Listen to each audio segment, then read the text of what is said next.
ফাতায় ফাতায় মরিচ।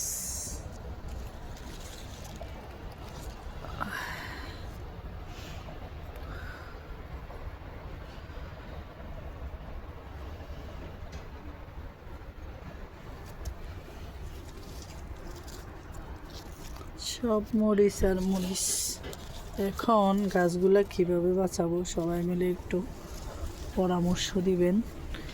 এই গাছগুলা যদি এবছর বাঁচে, আগামী বছর মানে মরিচের অভাব হবে না। দেখেন মানে পাতায় পাতায় মরিচ ধরছে।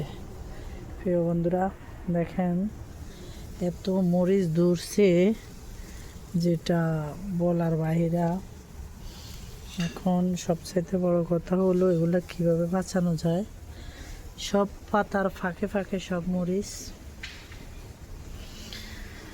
কোনো বুদ্ধি থাকলে একটু বুদ্ধি পরামর্শ দিবেন ইনশাল্লাহ। আমি এখনও শীত পড়তেছে যেন এখনও আমি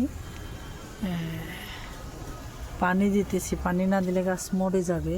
এই যে দেখেন কি এসের মধ্যে আমি লাগাইছি সব মরিচ। দেখেন অনেক অনেক মরিচ।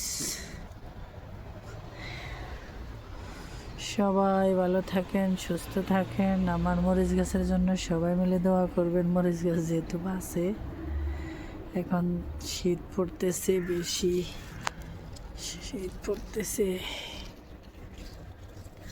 এগুলো এখন খাইতে দুপুরবেলা,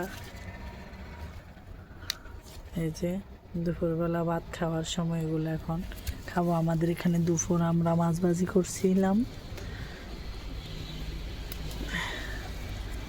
এই যে মাছ ভাজি দিয়ে আর এই নাগামরিচ দিয়ে ভাত খাওয়ানো হবে ইনশাল্লাহ। তো সবাই ভালো থাকেন, সুস্থ থাকেন। আগামী ভিডিওতে দেখা হবে। আল্লাহ হাফেজ।